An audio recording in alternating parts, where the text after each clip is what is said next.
show you how to cook brown rice in the Thermomix. This is the simmering basket, and I've added rice, no more than 350 grams.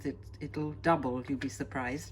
And what I've done is I've just I've washed it in here, and then I'm just going to add a little bit more water so that I have just a glimmer of water over the top.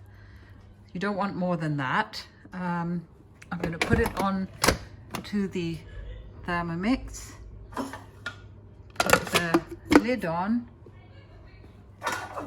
whoops, put the measuring cup on. So 30 minutes on Varoma all the way to the end, speed 4, and that's it.